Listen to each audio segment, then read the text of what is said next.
And him and his people are stealing everything because they know they are not coming back. In fact, they are saying, like in football parlance, they are saying injury time. They are saying it's injury time. So they are stealing everything. And these guys have no qualms about destroying institutions. You know, ordinarily, even if you want to eat from a tree, you take the fruit. Once you eat the fruit, you look for some fertilizer and some water. You put so that the tree can give you fruits the next season.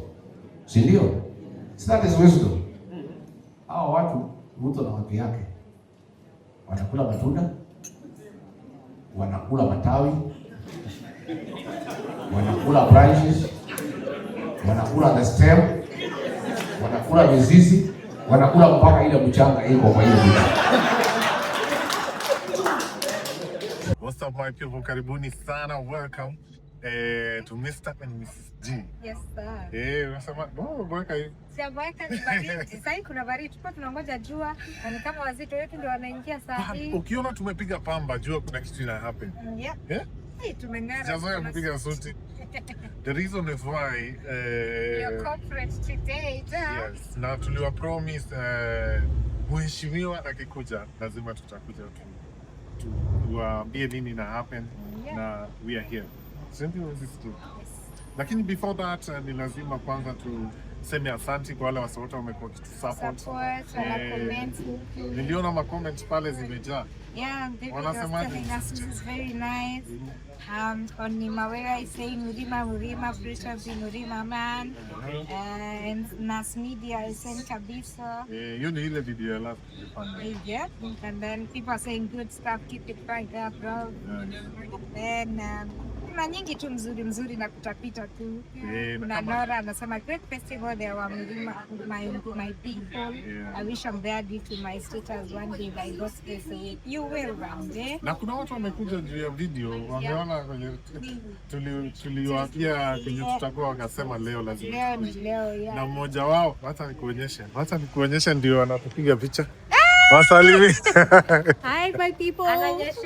Ananyeshewa. But leo itakuwa fun manze na tutaweza kusikia mheshimiwa anasemaje. Watu wanasikia nikisema mheshimiwa juu ni nani? Mr. DCP Party Leader. Anaitwa nani? Dr. Gachagua. Dr. Gachagua. Honorable Gachagua. Natakuwa na wifi yake. Mbona umesahau? His Excellency Rigathi Gachagua. Na ni opportunity kwa pia sisi kummeet. Hata sisi ni wa Mureba. Bana, so tunashukuru sana. Keep it right here. Tutakuwa tunapiga interviews wasi kadhaa na kuna mtu kwanza nimeona alikuwa anaitwa nani? Dr. nani? Dr. mwenye alikuwa wanaibuji Ken K. Ken somebody. Ken, yeah, he was arrested, he was in jail, he was atakuwa natupatia story yake. Yeah. So keep it right here. Au sio? So uko na kitu ya kuambia kabla tuingie? Mimi ndasomanga comment zenu na thank you for support, keep subscribing. Yeah. Finya hiyo kitu. Yeah. Worldwide, but the roots are 254. Mr. and Mrs. G, the world is I'm tired. Let's go! Hey! Yeah! Mr. and Mrs. G, tuko global. Kila kona tunawakilisha kuni local. Dubai to Paris, we keep it 254. Fans kila place wanadai give us more. Barata tukisafiri hatuzisahau home. Nairobi ndio base, uko ndo mwanzo wa form. From London to Tokyo, tunapiga luku. Masai shuka on the red carpet, kila mtu anashanga. Mr. James wakazi, Miss G ni msupa. Gorgeous, we Kenya popote, vibes any donjo. Simbwekse, but tunapiga picha. I felt tower, lakini mo yuko Giturai. Representing cultures, tunapeperusha bendera juu.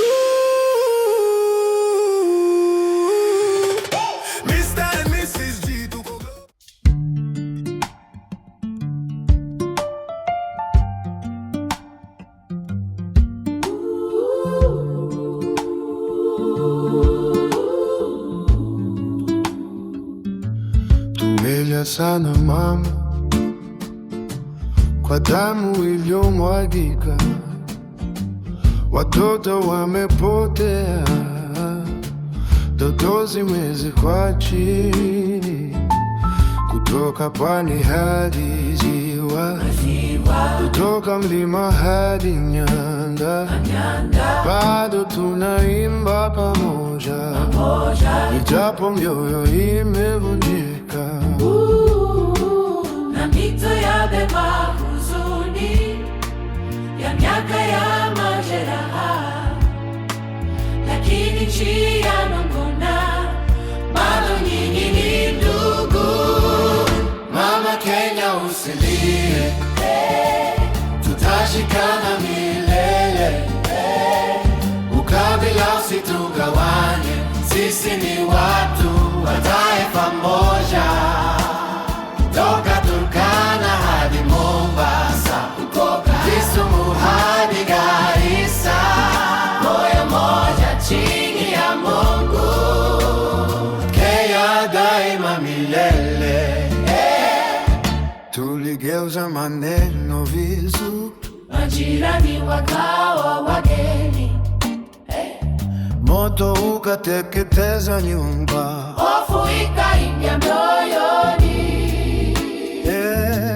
lakini watoto wa kesho wasibebe chuki yetu, wajue upendo pekee na jina moja wa Kenya.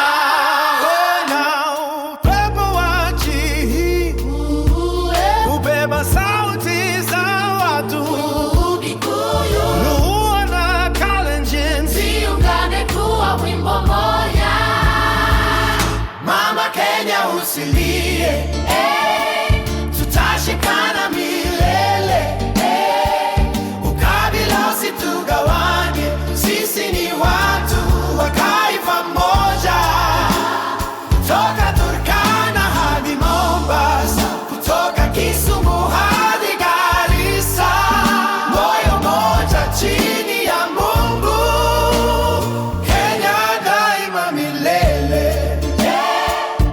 Tusitengane tena kwa siasa za dunia, maana damu yetu ni moja na nchi yetu ni moja. Watoto wa Kenya Tusigawaniwe tena, tusigawaniwe tena. Mama Kenya sikia, watoto wako wanaimba, machungu ya siku angushe, kesho bado ni yetu, mkono kwa mkono tusimame, kwa amani na upendo, moyo moja chini ya Mungu, Kenya daima milele, daima milele, daima milele, daima milele,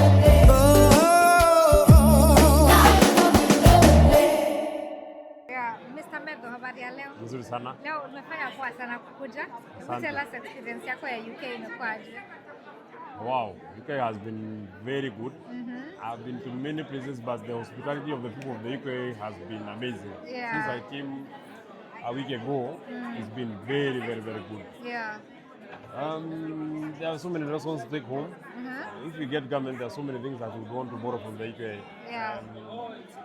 And the hospitality of the people of Kenya who are in this country, and indeed the people who are in diaspora. Yeah. We really have to listen to them because they have seen systems that work, Yeah. and they come back home and they can see systems that do not work.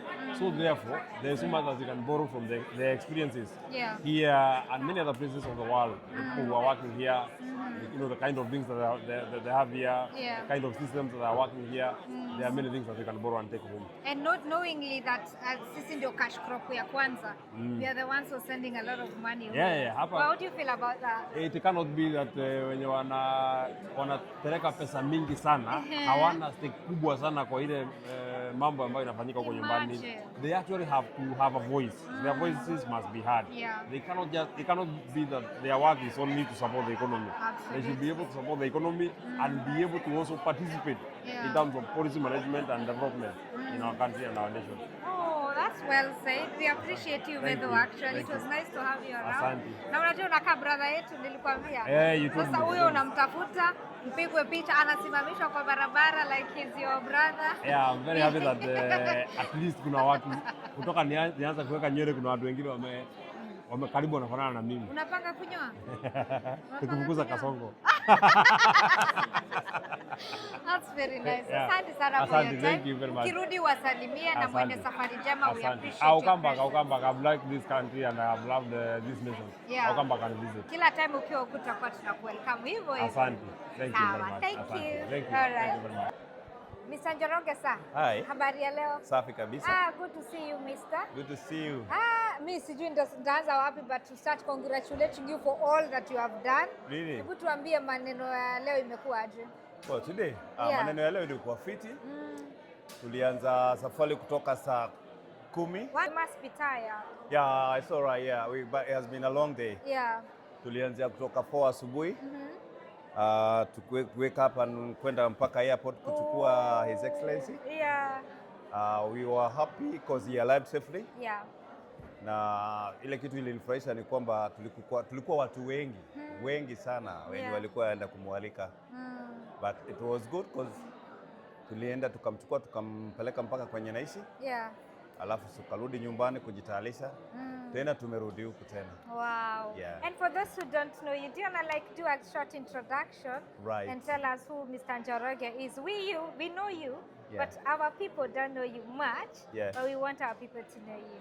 Okay. Yeah. My name is Njoroge Mbuthia or Devin Njoroge Mbuthia.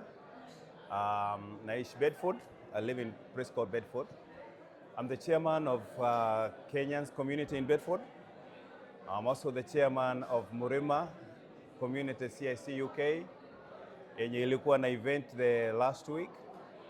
And now I've been launched to be the chairman, endorsed chairman of DCP UK chapter by His Excellency Rigathi Gachagua. Yeah. Tukaka clock here, don't mind me. To be honest, it's good. Actually, I feel good because we started this journey from last year. Alikuwa kuja last year. We have been meeting on Zoom meeting na yeye na secretariat ya huku na America. But the time we was supposed to come hapa, sijui ni something happened back home. Yeah. Akakaa, and then he was to pass here akienda America. Na alikuwa kuja hadi Saturday. Akuje. Yeah. Akae siku 2 ama 3 alafu aende America, but hiyo haikufanyika. Akaenda akakaa America na akarudi nyumbani akasema atakuja. Yeah. So we have been actually on and on. Yeah. Akuje. Yeye is a very promising guy. Yeah. And it's only that he is very tired around, but he's a promising guy. The time tuko very, very serious that he's coming, ni ya Murima on 9th of May. Oh, yes. But because of what happened, and you know the guys, how venye kazi yake inaendelea kule nyumbani kulingana na kesi zake na also the nominations of Al Kalau, so he had to cut the journey short ili atengeneze kazi na huko. But he sent his people. Yeah. Alisend sergeant wake huko akina Medho. Walikuja wakamrepresent, walimwakilisha akinafanya mambo. Yeah. Hao ni majamaa tusha meet na wao Nairobi. It has been a long journey. Oh, because we have been meeting in Nairobi, tumeenda tuna meet kwa ofisi yake, tuna meet kwa hoteli yake, tunapanga. But I thank God imetimia. Yeah. Na he's here now. Yeah. We Yes. actually know that it's not easy. Hata Kuleta umesikia. mkubwa kama huyo huku. Yeah, it's Big not up to easy. you guys and the team. Yeah.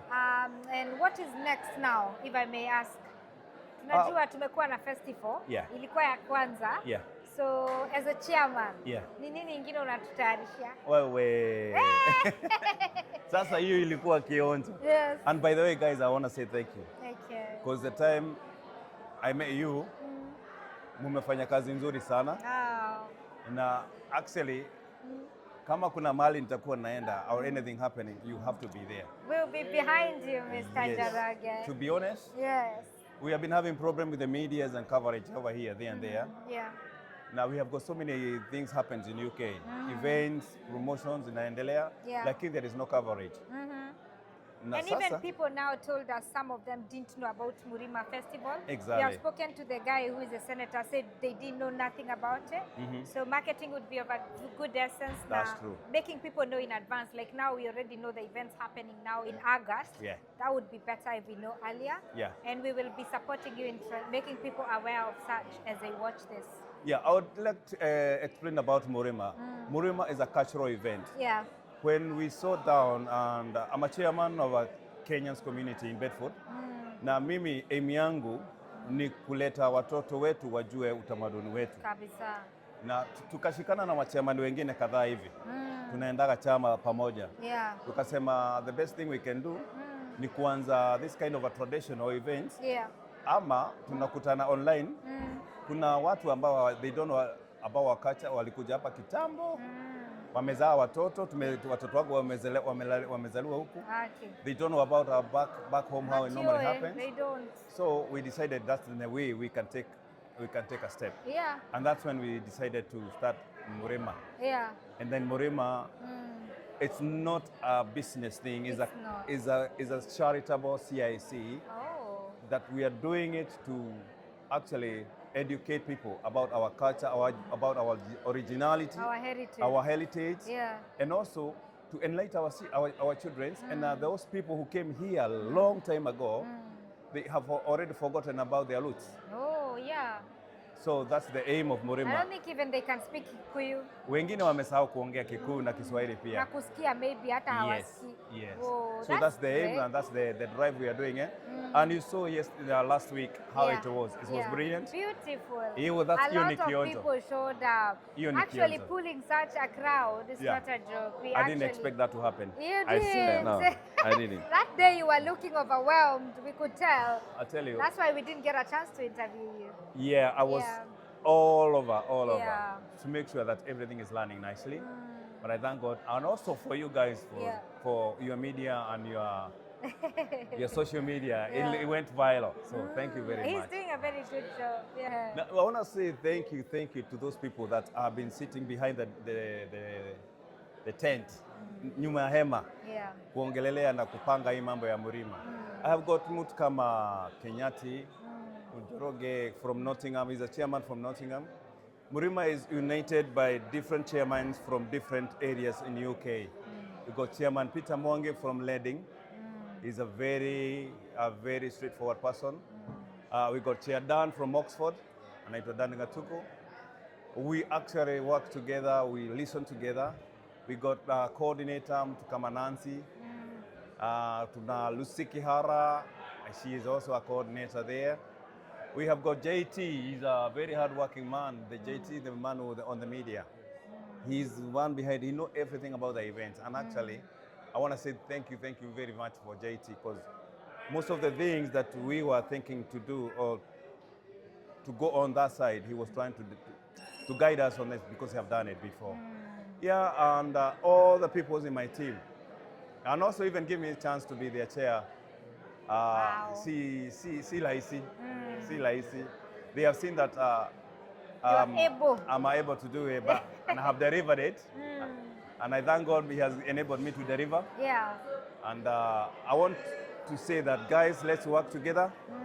Let's support each other. Yeah. And the next Murima, we have already launched the date. It is on the 1st of May, 2027, the same venue. Tutakuwa huko. Yeah. Kwa hivyo mkaribuni nyote na muite wale wengine ambao hawajasikia. Hii itakuwa viral. Itakuwa kubwa. Yeah, last week ilikuwa wengi, we had almost 2,500. Oh. So this next one we are expecting to have from 5,000 and above. Yeah. Yeah. And actually that's very good. And also knowing that you have done it.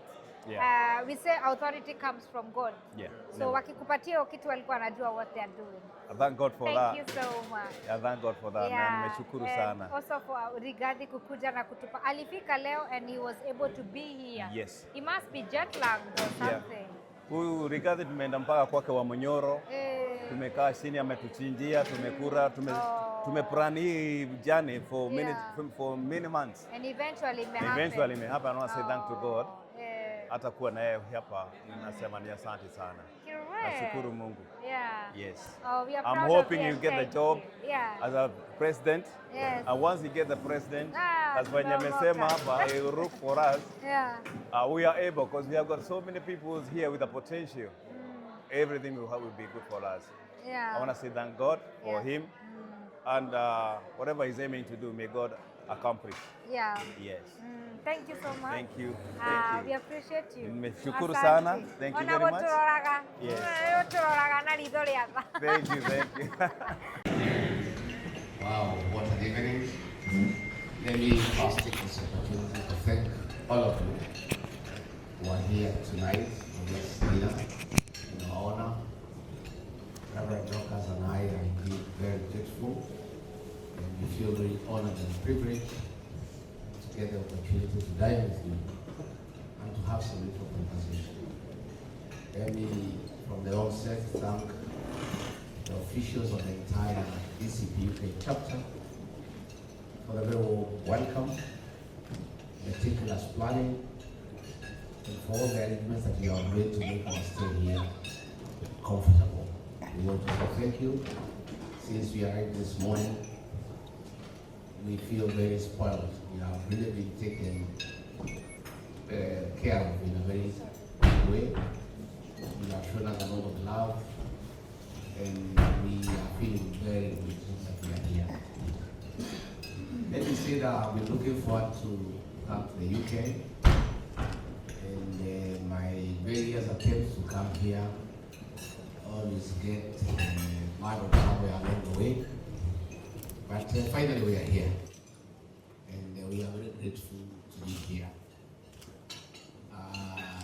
I was supposed to have come last weekend for the Cultural Festival, but it didn't happen because the matter that we have in court was adjourned, and we had to stay behind because we needed to attend court.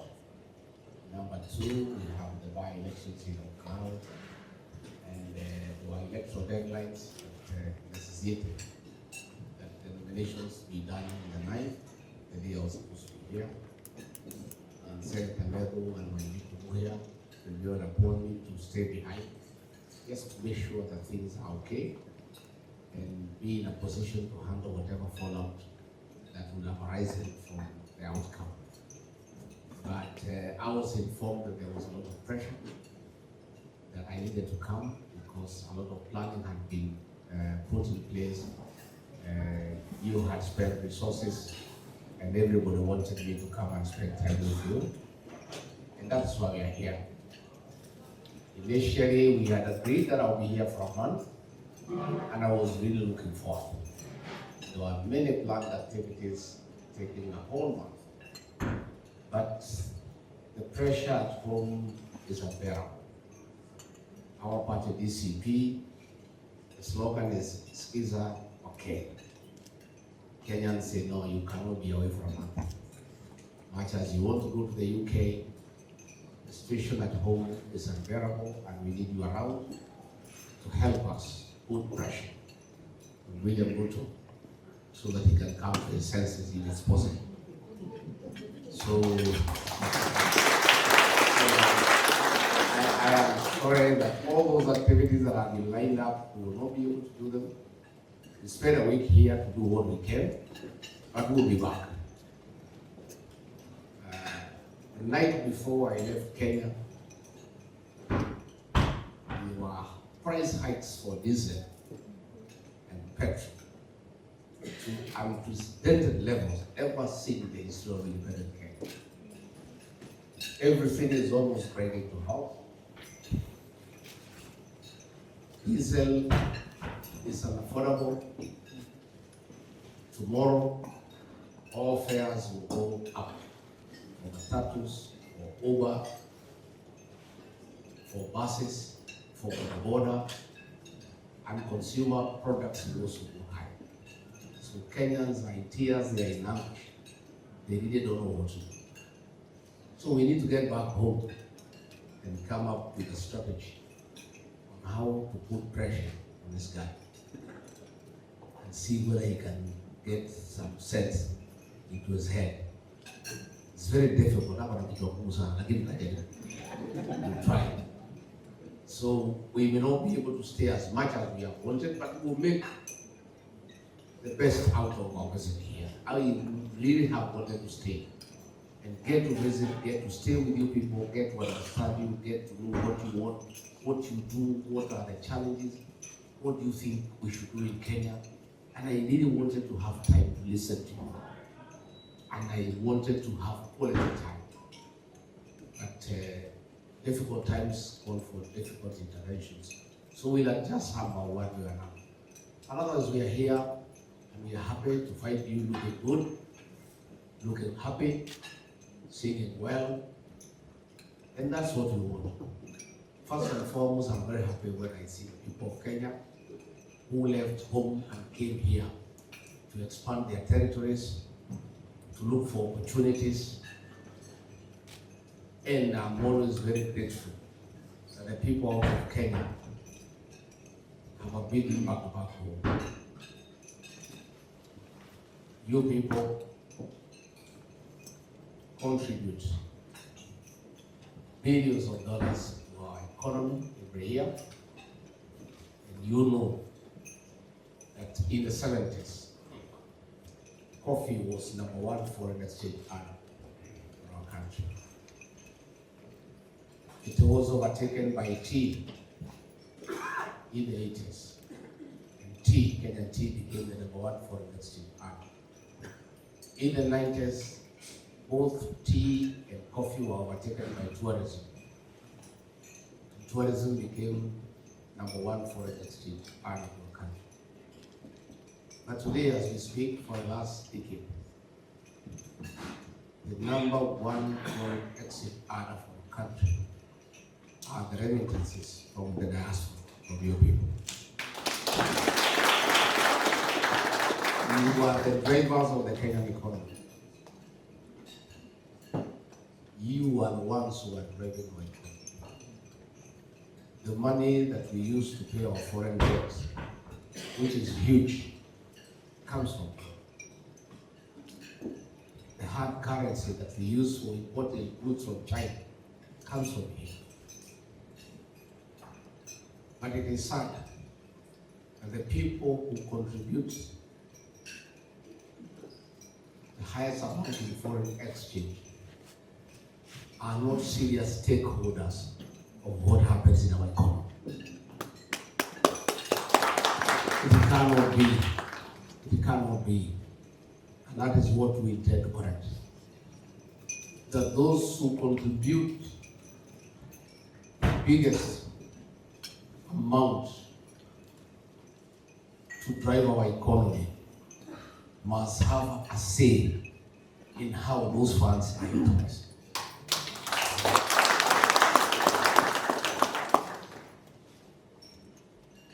It is contributing to our economy cannot be compared to a dairy cow.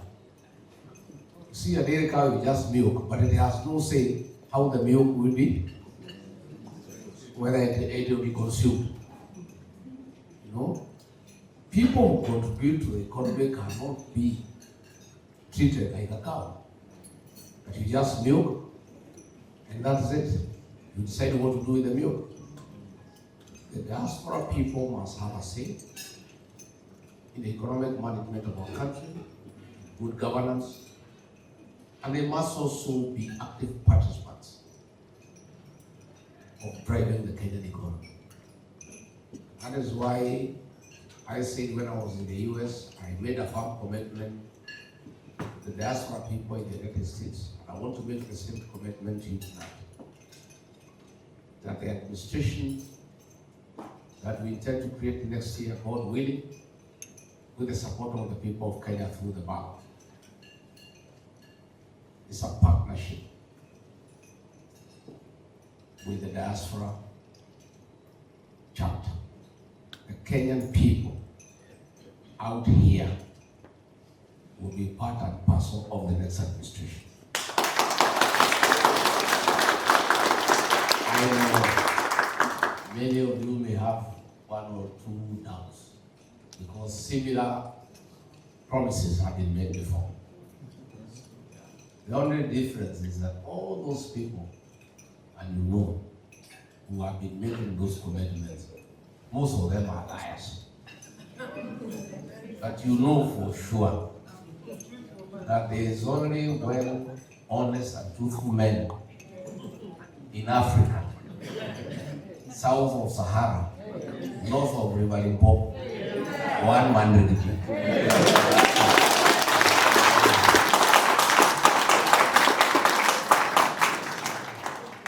At my age, at 61, I cannot change. It's difficult to change a man of this age. I've been a truthful person all along. I cannot just change because of being elected president and start lying. I want to be truthful. I want to have strong partnerships. And I want we walk this journey together. I have said repeatedly that in our Senate, in our National Assembly, we must get some people nominated from the diaspora to come and represent the interest in the National Assembly and the Senate. Looking at the success of devolution in jurisdictions outside our country. I went the other day to the US and it's unbelievable how devolution is working. I want you people, because you have first-hand experience, to come and help us to strengthen devolution and to make it transformative so that our rural areas, our towns, can experience real growth. And one of the ways to do that is to tap from your knowledge and expertise. And therefore, in our strongholds, in the counties where we shall have very strong presence in the county assembly, be having a member from the diaspora in every county where we are strong, nominated to go to the county assembly and assist us to make good laws, to make devolution work. Again, in the executive, we must have people in the executive. We have abundance of knowledge and experience out here. You people, many people, you are in the health sector. Where health is working, where health systems are working. We want to draw from that expertise. Kenya is not failing because we lack human resource. Kenya is failing because the current president has no regard for meritocracy. He has no regard for professionalism. He has no regard for experience. He has no regard for integrity. I want to say that I will be failing as a leader of Kenya if I fail to tap the expertise, the experience out here. Kenyans who have made things work in the UK, why can't they come back home and help us fix our country?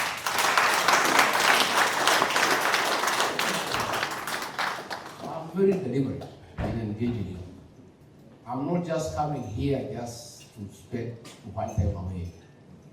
I'm coming to develop a partnership and also start headhunting for talent. Ukiniona tu muhimu mimi naangalia maneno. So that I also know that out here there are 2, 3, 4 people. You can ask them to come and help us. In the central bank, in the national treasury, in the Ministry of Health, in the Ministry of Foreign Affairs, in the Ministry of Transport and Infrastructure, we have people who are well resourced. And it will be a crime to refuse to engage Kenyans who are knowledgeable and who can make a contribution to the development of their country.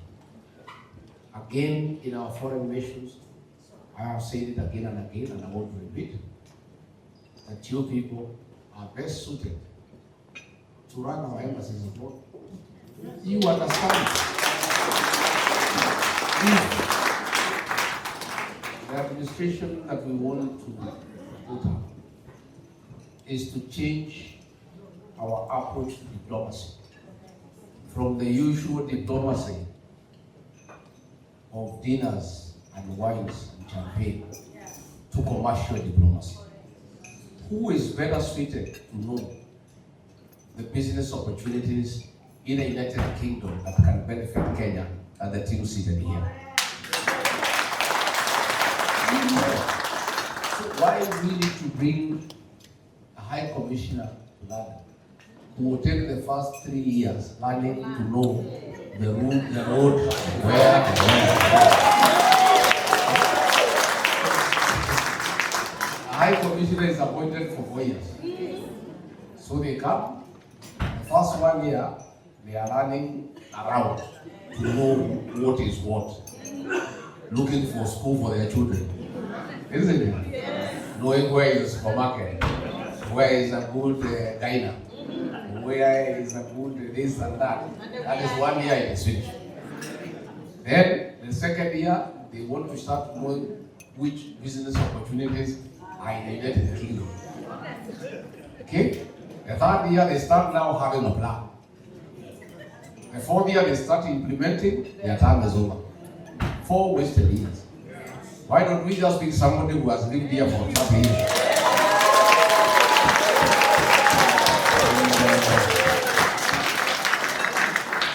And I mean it because it's sensible. You know, things that are sensible requires no much thinking. So I can't come here to be High Commissioner. I'll take a long time to settle down.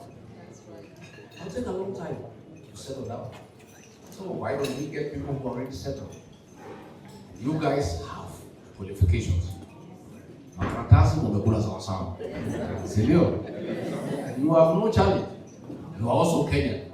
You also know you are around here. So shida iko wapi?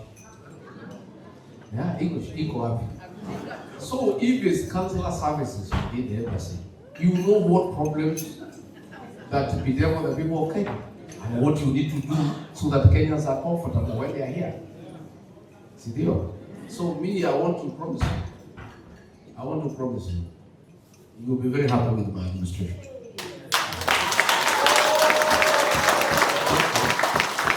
Also because I listen to the ground, I'll be listening to you people. I listen to you, so I'll do the right thing. Because you are telling me, and what you are telling me makes sense. So I want us to do that partnership. Again, we must come up with serious policies on how to make investment possible in Kenya. So that when you people finally come back home, you don't start from where you left. Because you have surplus, you need to invest back home. It is true what the speaker said here, the investment. I don't want you to send money to your mother for medicine. I want to fix health so that your mother has got a good insurance scheme paid by the state, so that you don't have to send her money for hospital. I want you to send your mother money to buy 2 dairy cows so that she can be self-sufficient. I don't want you to send your younger brother money for education. We want the state to take care of education so that whatever money you send to support your family is to make them grow bigger and to sustain themselves. You send money home to start a small irrigation project for your parents so that they can grow their own vegetables, they can grow their own food, so that you don't have to send the money to go to the supermarket. That is what we want. Gain your money from here. We want a policy where we get a bank for diaspora, so that this money of yours can earn you interest. If you look at the transaction fees you pay to the financial institution, that money, if you had a bank for the diaspora, is a lot of money at the end of the year. And this is money that can be invested back. So there are many things we shall do together. And for the time we are here, we will listen to you because we want to create a good environment back home for investment so that we can attract manufacturers.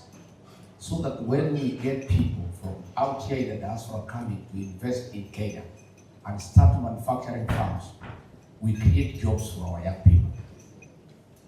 And we enhance the tax base. Instead of importing steel from China, why can't we ask the Chinese to come and set up a factory in Athi River and employ our people there and pay taxes here in Kenya? We must have import substitution so that we create employment. We cannot create employment the way Kasongo is saying, ati mambo ya manyumba, ati mafundi ya mjengo. That thing is a fraud. He will simply create a fund. That money he has invested in his bank called Citibank Bank. It's a bank he bought, it was a small bank. Today, that bank is making more than 100 million every month out of money from their affordable house and money for SHA. What we have back home is a serious issue of state capture and conflict of interest. We want real investment in Kenya. And the way to go is manufacturing, agro-processing, and value addition. And the people to assist us in that, in terms of direct foreign investment, is you people. But for you to do that, you must be motivated. You must feel that you are appreciated. You must feel that you have a say in the way our country is run, so that you are also encouraged to be participants. Those are the issues that we want to create as we go on. Mimi sitaki niongee mengi kuzidia kusema nyumbani tuko sawa. Tuko sawa in that the future looks bright. But the present is difficult. Iko shida. SHA is not working. We had a system called NHIF, which had a few challenges that needed to be addressed. And what we should have done was to upgrade the system.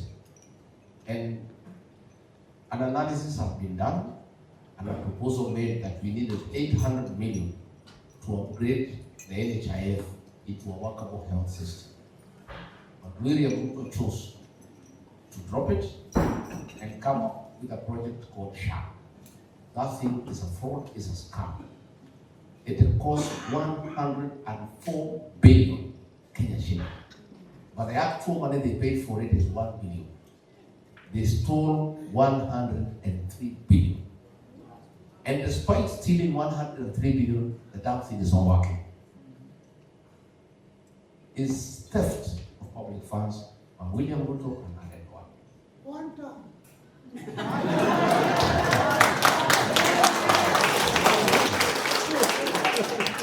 So our mothers are in anguish. When I came today at the airport, JKA, some 4 policemen escorted me. And they were crying that they are covered for insurance. It's not working. When they go for maternity, they are in anguish. The police are so demotivated. And as they were escorting me to the lodge, they were just saying, please, make sure this guy is worked up. One female police officer was even lifting her finger. So I told her, because there are cameras here, if you are seen lifting one finger, you'll be sacked and you are behind you. And I don't have a job to give you right now. Yeah? So,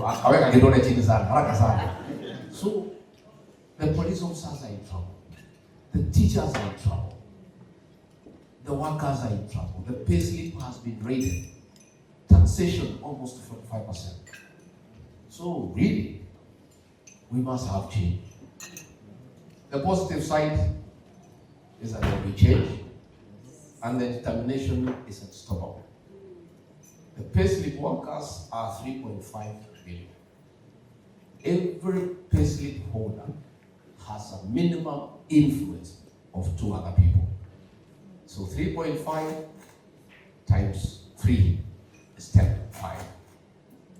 Those are people who have a personal issue William Ruto. No ethnicity, no ideology, nothing. Personal.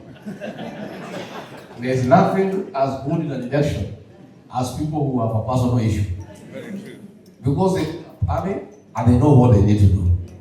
So before we start this election, 10.5 million against William Ruto is ready. So when we go around the country, from Western Coast, Ukambani, Mount Kenya, everywhere it's one town. You saw we had an election in a place called Murwadiki. That is Ruto's supposed bedroom. He had to bribe people at home to vote for UDA. Bribing people at home. And 11,000 people took his money and voted against him.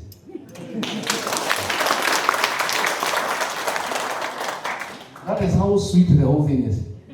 I can tell you, that Rift Valley, we shall split with him half-half. And that is the only place he get half. That's the only place. Nyanza, where he was relying on, Akina Sivuna and group have 74%. The guy is in total trouble. Hata saa ingine mimi namuonea huruma hii jamaa, unajua alikuwa mtu yangu. Lakini nikikumbuka vile ameumuza wa Kenya nasema ni sawa. He is in trouble. And I can tell you there is no escape route. So that's the good news. The bad news is we have 15 months to go, struggling and suffering. And him and his people are stealing everything because they know they are not coming back. In fact, they are saying, like in football parlance, they are saying injury time. They are saying it's injury time. So they are stealing everything. And these guys have no qualms about destroying institutions. You know, ordinarily, even if you want to eat from a tree, you take the fruit. Once you eat the fruit, you look for some fertilizer and some water. You put so that the tree can give you fruits the next season. Sindio? So that is wisdom. Hao watu Ruto na watu yake wanakula matunda, wanakula matawi, wanakula branches, wanakula the stem, wanakula mizizi, wanakula mpaka ile mchanga iko kwa hiyo miti. We have never seen this kind of thing. It's unbelievable. It's like a stupid person who have had a dairy cow and you are taking milk. And you are using that milk, unakunywa ingine unauza, unanunua chakula. Then you decide to slaughter the cow and eat the meat. Then you start asking, why kuna maziwa? That is the situation we are in. So in 15 months, Mungu atusaidie tuone itakuwa imebaki nini. Then we shall start from all over. And that is why you guys are important. We have to rely on you now to rebuild our country. We have to really cry to you to help us to invest back home and to look for investors to come and invest back home. By the time this guy goes, our debt will be almost 14 trillion. And today, we are spending every year 1.1 trillion to pay interest alone on the debts that we have. And he's still borrowing more. I'm told when I'm here, he has also left the country. Ametoka tena ameenda. Tutafuta madeni. Sasa tunauliza tukaenda wapi? So, lakini sasa tutafanya nini? Sisi tunasema we have a constitution. Much as the guy is messing, there's nothing we can do because we believe in the rule of law and constitutionalism. The way to remove a president is in the ballot. There will be an election on 10th of August next year.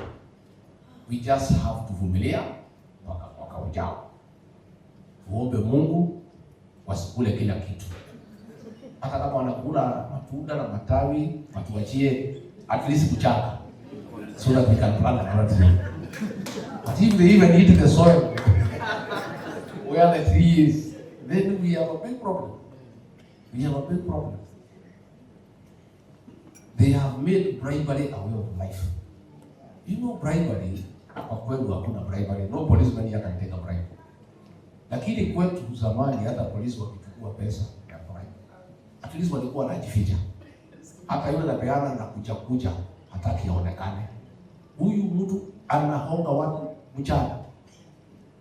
Wanaitwa State House, kila mtu 10,000 walimu wanachukua wanaenda. Wengine wanaitwa wanachukua in broad daylight. Amefika bahari sasa hata anakosa watu ya kuhonga. Juzi ametafuta wakulima anakosekana. Amechukua kina Moses Kuria anafunga kilemba.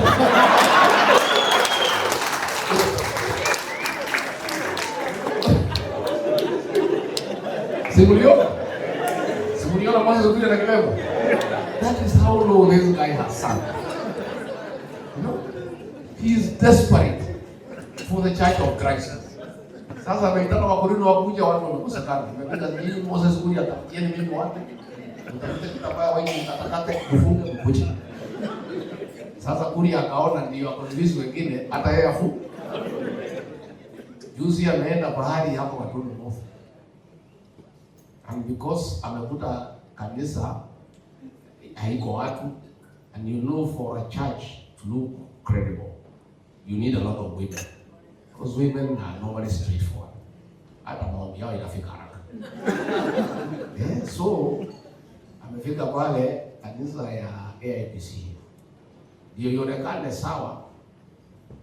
Wamesema tafuteni akina mama huko Thika Town uvuke kitambaa ya Mothers Council. Mama wamekosekana ya kutosha. Amesema si hata wanaume uvuke kitambaa. Wanaume wamefika pale wamevuka kitambaa ya Mothers Council. That is how desperate that character is. So tuko na kitu. Na ndio siwezi kaa hapa mwezi mmoja. Kenyans wataleta shida. Because wanasema we must keep this guy on his toes. Uliona tukienda pale Wakalau tulikuwa na John Mbegu. Uliona? Siku ya matanga. Ndio tulisema sasa hivi. Nikaambia tu hii mtu tumetafuta hii mtu siku nyingi. You know, we have been telling him he is doing the wrong things, but we have never been able to tell him face to face. So when we confirmed he is coming, tukauliza tukapima, tukasikia anakuja. Atafuta hii gari yake ndio ndio mbele. Namwambia ile madevu yako tengeneza sawa sawa. Yeah. So wale ameenda ametoa 15 million. Niko mama anaitwa Friday Getao, mwingine anaitwa Kwenya, na mwingine anaitwa Gachagua, na anaitwa Buchera MPs. Ameambiwa chukueni pesa, mwende mjaze watu kwa hiyo hema. Na wakuje 5 AM. Hiyo watu ya hii mkabila wakifika wakute watu yangu wameketi. So sisi tukakuja the day before. Si nyumbani. Sasa nyumbani sasa ufike ugonje wageni. You know, when you are visitors and you have not been home, you come the night before. Ufagie nyumba, uhakikishe choo iko sawa, iko chakula ya wageni. So tukaona si tuko na mgeni anakuja nyumbani. Ambia bado wacha tuende the day before. Tugoje mgeni. So tukiwa pale naambiwa bwana hii kitu itaharibika. Huyu mtu ameleta watu 8,000 na amelipwa kila mtu 2,000. My people are very scared. Oh, I think we don't go. Why? He has paid people, they are getting buses. Wakuje pale wapigie wewe kelele. Kauliza hao walikuwa wananiambia, na hiyo watu wanatoka wapi? Kinango. Hii kinango hii. Na hii kipipi. I told them there's no problem. So tukiwa tu hapo tumeanza kupiga simu. Kapiga simu pahali naitwa Shamata kwa ya mafamu. Mama fulani, iko na mnangani. Tunafurahi sana. Ujumbe ametupatia basi na pesa ya kukula. Tukuja tuone wewe kesho tunasikia kama umefika. We have missed you so much, we are so happy. Okay, nikaambia wajumbe mmoja piga simu mbili pipi. Akapiga. Baba fulani iko namna gani? Tuko tu hapa. Mheshimiwa ametoa basi. Tukuje huko Kalau. Tunasikia kitu kati amefika. Hata tutalala viatu kauliza mtakuja hapa. Kauliza hiyo bunge shida yenu ni gani? So, kufika pale asubuhi, method ya litangulia. Ile watu ya Kasongo walikuwa wamejaa kwa hema. Uona hii method, karibu hema na pasuka. So the ground was ours. So tulifika hata tunaona jamaa ndiye huyu. I had a very big problem with the method. Alikuwa anataka kusomea hii jamaa. Nikamusikiza what you wanted to say, nikamwambia hapana. Wewe kijana mdogo na hii mzee kiasi. Pima kidogo. Wewe unasema bwana, hii mtu ametafuta siku mingi. Wacha nipatie maneno. Just deal with the issues only that are truthful. All the things that ametakanya watu ya jana. Mungu akachoma. Mimi najua ni mzee, mimi nauma kidogo. Nakuuliza kidogo nauma.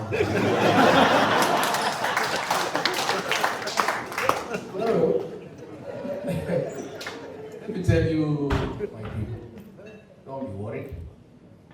There will be change for the better. I want you to be part of that change. I want you to be part of that change. And again, I want you to be people of lessons. Don't give up, even when things are very difficult.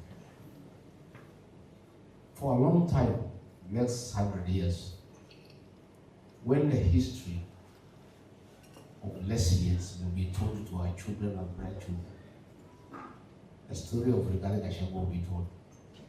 Most of you, unavutwa tu kazi ya supervisor, unaanza kunywa dawa, wengine wanajinyonga, wengine wanakuwa devastated, they cannot recover. Mimi nilinyang'anywa kazi, nimetafuta ya deputy president. Nimetafuta 7.2 million people wamenipigia kura, nimenyang'anywa. Na people thought that I'm finished, that I'll be so heartbroken, I will never rise and face anybody. Nikaa tu siku ile, nikatoa the dust, nikatoka nikaanza. And that is the way. I want to encourage you. Nobody can write you off. No. What God has planned for you will be. And no human being can stop your destiny. Today, the history of Rigathi Gachagua is clear. Nobody can stop your destiny. When William Ruto aliamua kunitoa, alidanganywa na hii kijana anaitwa Ichung'wa ya Kikuyu. Ati ukitoa hii mtu, wiki mbili atasahaulika. Atakuwa amehurika, hataweza hata ongea. He will never be able to face anybody because of shame. And Ruto was convinced. Today, they talk about Rigathi Gachagua from morning to evening. Their greatest headache in Kenya is religion. See, they are spending almost about 50 million every month. National intelligence service to put 24-hour surveillance over Rigathi Gachagua. Bag his phones, bag his homes, bag his cars, infiltrate his household, compromise workers so that they know what I'm doing. Because we are such a force and we have kept him in check. And we will complete the journey together with you. Please, mkumbuke kwa maombi. Pray for us, for good health, and to stay focused. And never to buy fear. Because fear ni kitu mbaya sana. Ukiwa unaingiza baridi umeogopa, you cannot do anything. So you people, the UK DCP chapter, I want to thank the officials who are doing well. I want you now to enhance your activities.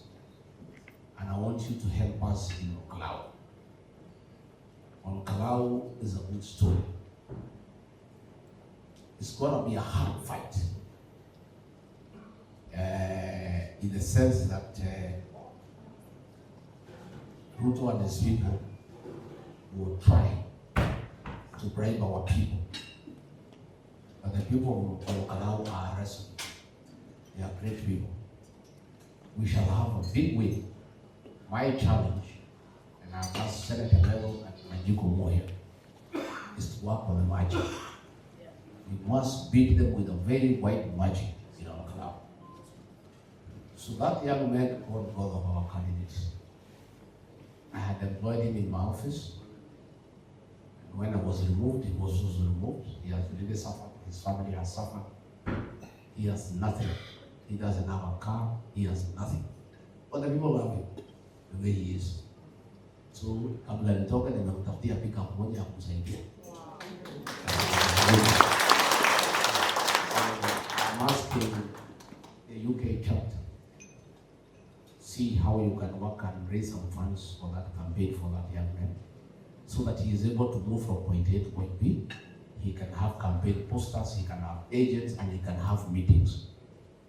Not that he requires as much money as the UDA candidate, no, but something to keep going, so that he can be able to move around here and there. We support where we can, but if you can have some support for that candidate, it's good. Because that will define many things, and it will set the momentum towards next year. So mtasaidia huyo kijana, saidia huyo kijana ndio aweze kushinda na ashinde na idea kubwa. So msijali, nyinyi muendelee kufanya kazi. Those who are votes here, at least you have a voting station here in London. I know you all know, but we have to push IBC. But let's travel with what we have. At least let us help people register. At least hata kama unataka kuwe kwa serikali yangu, si mtoke kupigia kura. Okay, tumeongea vizuri na tunasaidiana. Lakini pia kupiga kura ni muhimu. Hiyo usemage wewe nilikupigia kura, mbona unataka kunifanya nijui? The lady from Nyeri was here. Tumesema aliombea Mwai Kibaki akiingia akamsahau. Alikuwa na Wangari Maathai akamsahau. I want to promise you, mimi sitakusahau.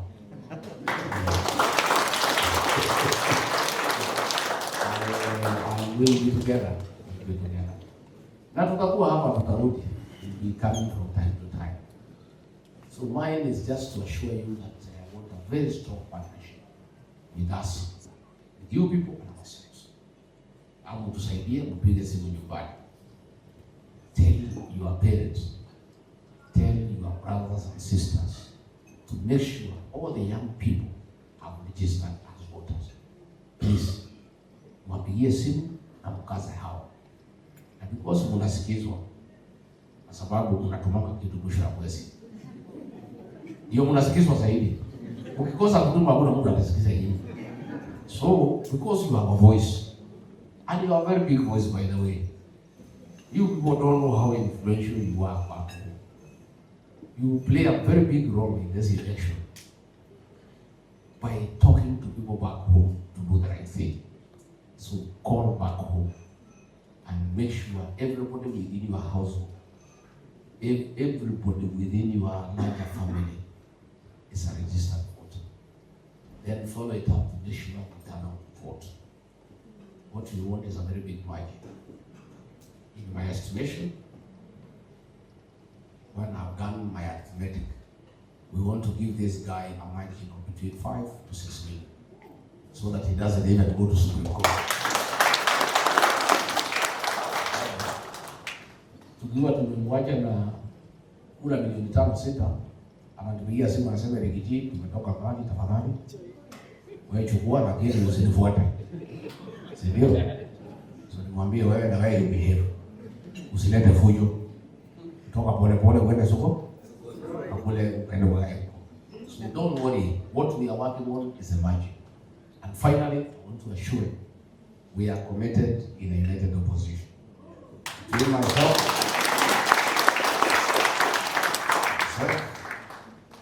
Alonzo, Tiani, Abakaroa, Ina Marwa, Yasin Muturi, Elisifuna, and all of us. I want to give you an assurance. All of us are responsible people. We know the only formula to get rid of this card is having one single presidential. That will happen. I am working very hard, and you pray for me so that I become that candidate. I'm working very hard. But if the formula does not favor me, and it favors someone else, that person will have my unconditional support.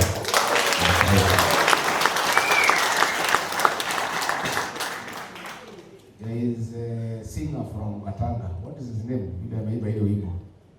Kamande wa Kioi. Ameiba wimbo nzuri sana. Amesema hatujui ni nani atakuwa rais. Lakini yule atakuwa zote tunamjua.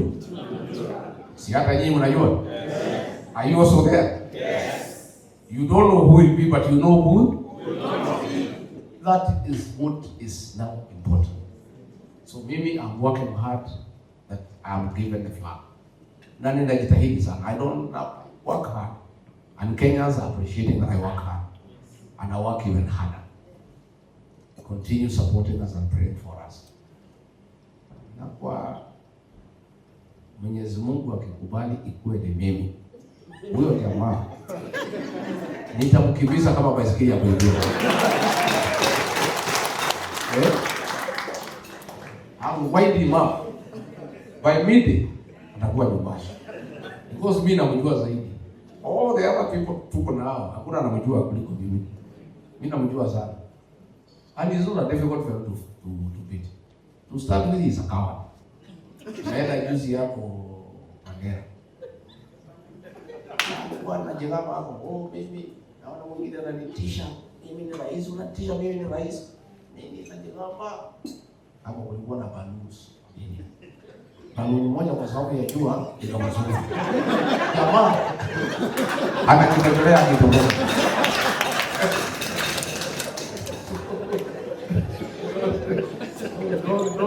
Don't be worried. Don't be worried. Don't be worried. Mimi tumeketi mbele hapa, yeye ameketi hapa. Nimemsomea 28 minutes. Ameketi hapa. Aketi hapa 28 minutes. Amekunywa maji chupa 16. Because mimi namjua. You know, I know him. See, I was with him. I made him president. I know him. Mwenye kujenga nyumba anajua kujenga, lakini pia anajua kubomoa. Tubomoe tusibomoe. Tubomoe tusibomoe. Kwa sababu mwenye kujenga ndio anajua kwa ile mawe ni pahali hakuweka chuma, ni wapi hakuweka simiti ile uzito. You know the strength of that house because you are the one who built. Hiyo nyumba tutaibomoa siku ya mapema. So be okay. Mutulie. I want to give you hope and encouragement. Much as things are looking difficult, it's not bad.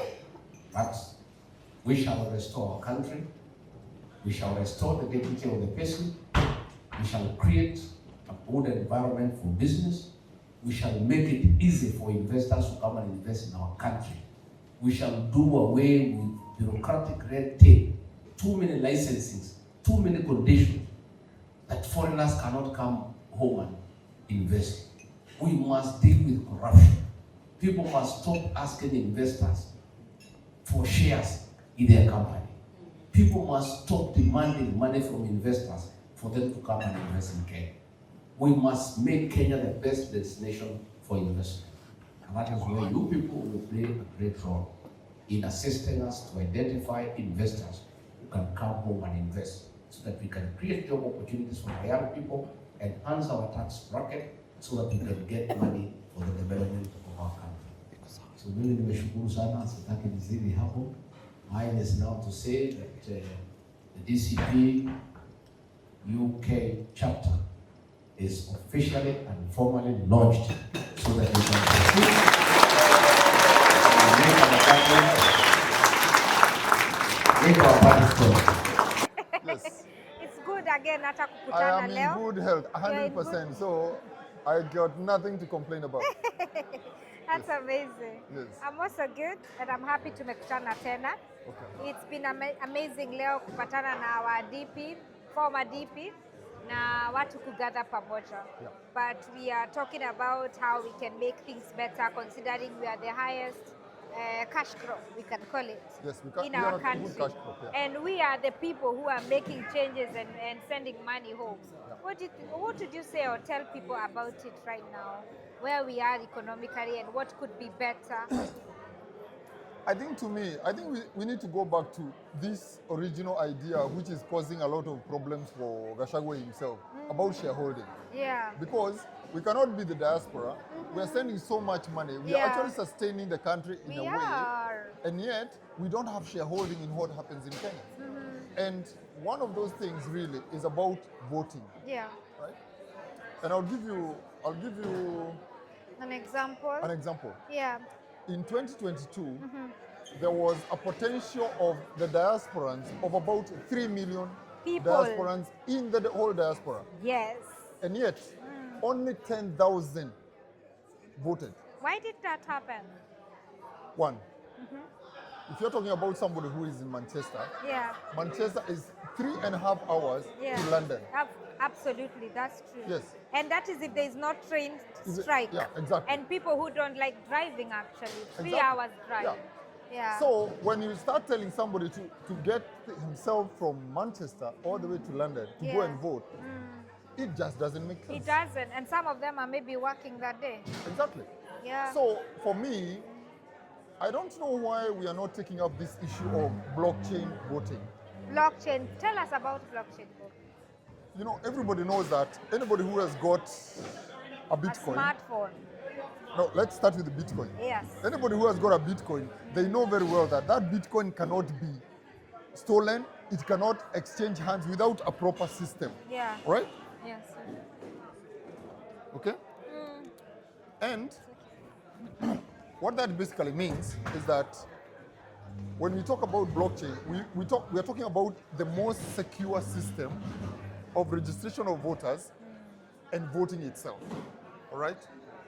I mean, because the way I see it is that you either have a very heavy system that cannot be hacked, Yes. or That's where we you are. do it the way we do it in the UK, plain material, karatasi na kalamu. And so far, Bitcoin stays here, Mario blockchain Exactly, has that's been what I'm saying. interrupted. Yeah. You see, the problem is what we are doing in Kenya right now, the system that we have in Kenya with the Kamagos and what have you, Oh, is in between what we do in the Britain, which is Yeah. proper manual, and a proper blockchain where you cannot hack. Yeah.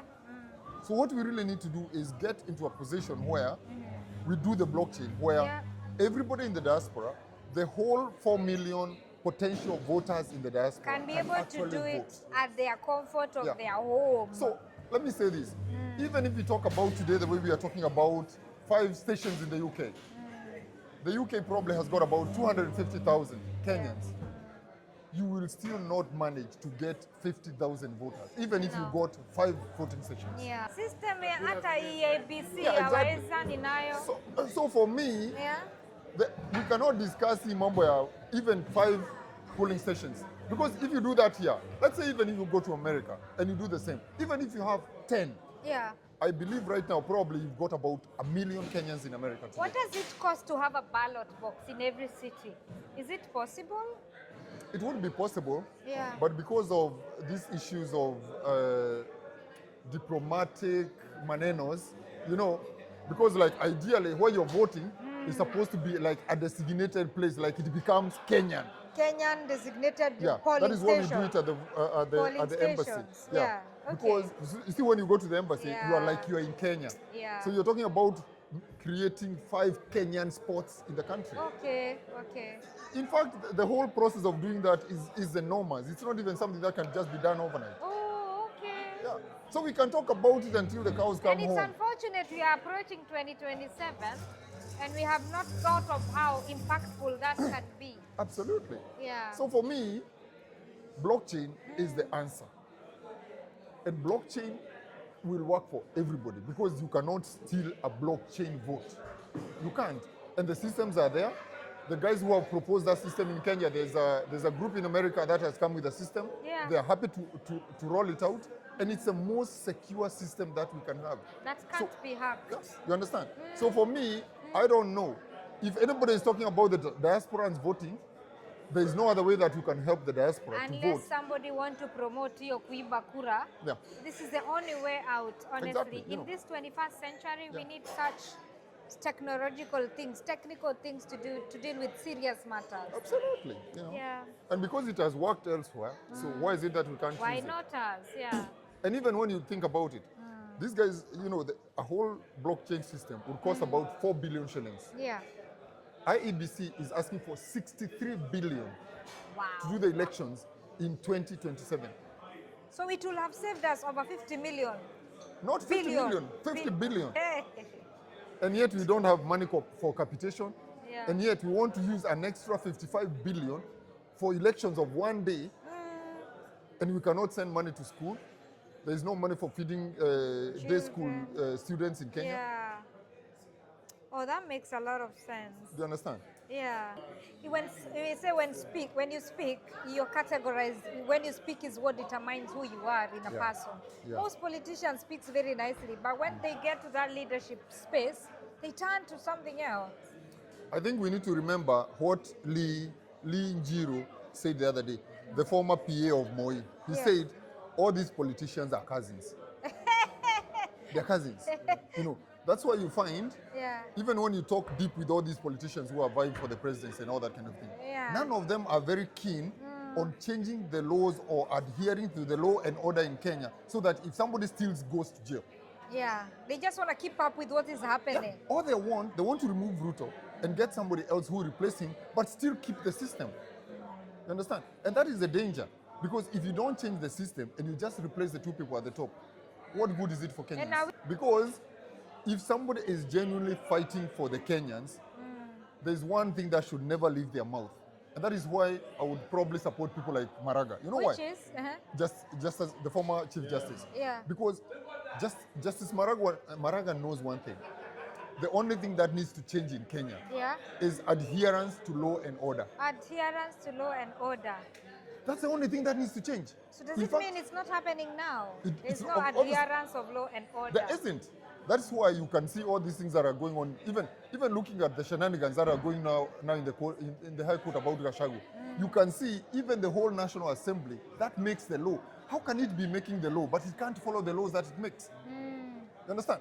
It's like we sit here in a board of directors and we agree these are the rules of managing this organization. And then we start going against those rules. And now we're talking about the National Assembly. Yeah. So the thing that we really need to find out, can we find a leader Who can adhere who can force us uh-huh, to adhere to the law and to order? the law and order? Or maybe we don't need to be forced. We try and adhere to law and Yeah, order. because some of us who are here in the UK, the only reason why you know that you can survive here in this country is if you follow the law. Period. You have to follow the no. If no. you don't follow the law, Oh. you are cooked.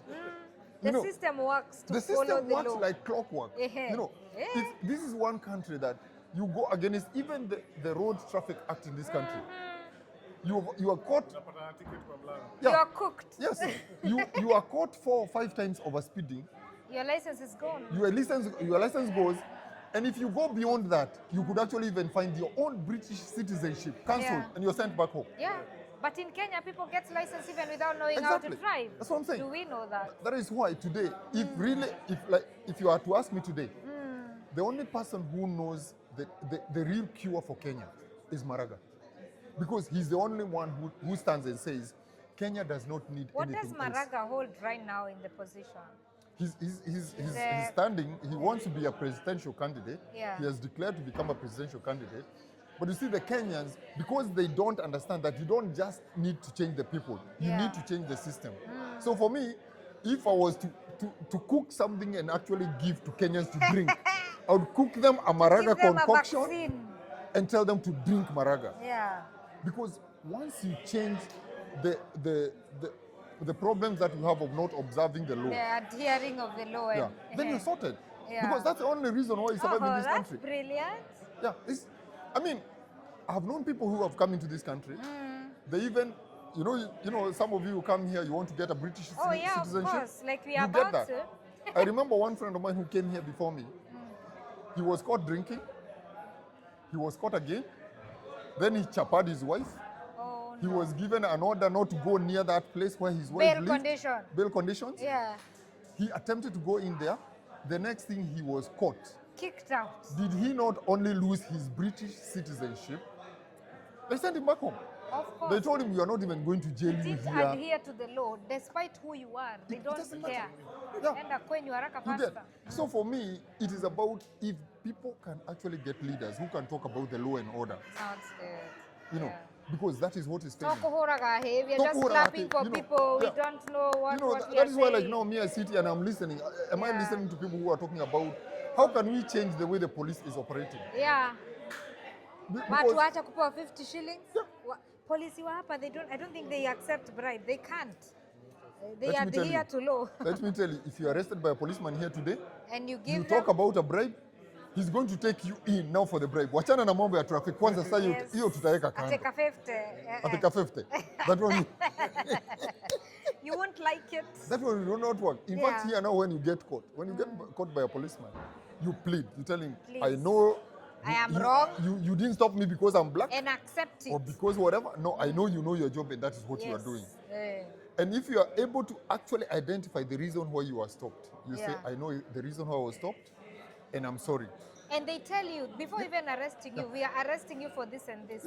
In Kenya, they don't even tell you. You are inside. And then you give them money, you're outside. Actually, to be honest, when you're stopped here by a police, they ask you, do you know why I You have stopped you?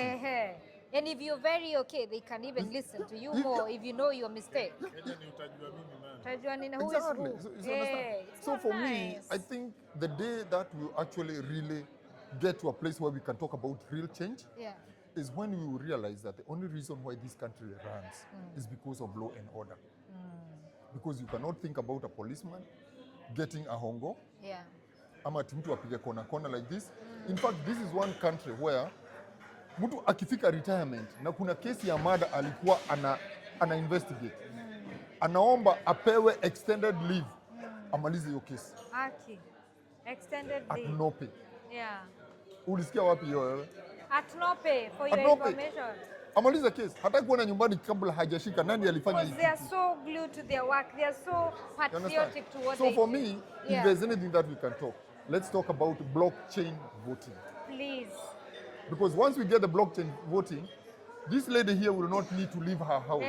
She can vote from home. Even the people who have Yeah. just given birth can Yeah, vote. yeah, and you can vote at home. Yes. Hata kama ni mama mzee, Eh. atapelekwa kwa polling station in Kenya, ataonyeshwa how to vote, and we can all vote. It means this good lady, wale watu wote wako Kenya hapa, wa kutoka Murang'a, we can vote for you here in this country. As long as we have a Kenyan ID. As long as we have a Kenyan ID, that's all we need. So if these guys are not talking about blockchain voting, me, I We don't know what they are you guys talking about. And it's 21st century, so we Because should be you know, talking in about 2022, it's less than 400 people who voted at the embassy here. Yep. The whole diaspora, only 10,000 people voted. Na kuna 4 million diasporans. Yeah. Alafu pia mnashinda hapa mkiongea ati Tukipiganga you are talking makofi. about what? Yeah. Yeah. Hata tukipewa Wow. 5 voting polling stations, ni watu wangapi watavote hapa? Let's assume we See have now. 250,000. Yeah. Hata watu 50,000 hawezi vote. Hata tukipewa 5. I think they should know about the blockchain as quick as possible before 2027 is here. And thank you for enlightening us about it. So, I can share the video links on YouTube about the guy who has actually, Done it. if you don't know. We are going to put it on there. Because you Share can put it with there. us, Let yeah. people watch that and understand what you're understand talking what it about takes, when you're yeah. talking about the blockchain voting. Because it's the only thing, from where I sit, it's the only thing that can save us. Okay. My name is Tony Kagwaine, all right? Yes. I'm a businessman. Yeah. I do all sorts of things, and one of the things that I do is to export things from here to Kenya. I'm trying to do export of things from Kenya to here now. And of course, I run my own company here, a care agency, where I link care homes and hospitals with care staff. That's my main stay job here in the UK. All right. But I love my country. Umefanya makosa kubwa sana kwa sababu kila mtu anataka kuja kufanya kazi UK and they will ask us how are we going to get you and where is your platform? And what do they need to be working in UK? That's what they are going to ask. Right now, I cannot do no platform because I'm not encouraging anybody to come into the country now from Kenya because one, there's not a very fine route for you to come in through here because they have closed most of the routes because the route that was there has actually been exploited, has been abused. And so, but we believe that probably in the coming years, maybe like next year or something like that, after they have evaluated the people who actually got into the country and they have spaced out, because you still find there are people who are not working in London, but some places like in Manchester, they still have a shortage of staff. So once they level out things, maybe they will still open it again. But until then, let no Kenyan be told that you can be brought from Kenya as a carer into this country. Anybody who tells a Kenyan, a carer, that they can bring them from Kenya and bring them here as a carer, it's a lie. Yeah. I've done my bit. I know when it was possible to bring people from Kenya, I did that. But anybody who tells somebody that they can bring them now, it's a lie. And ask you for money, careful. And ask you for money, it's a lie. Yeah. So that's all I can say today. And I hope you guys, you have fun. We are looking forward to hear more from you.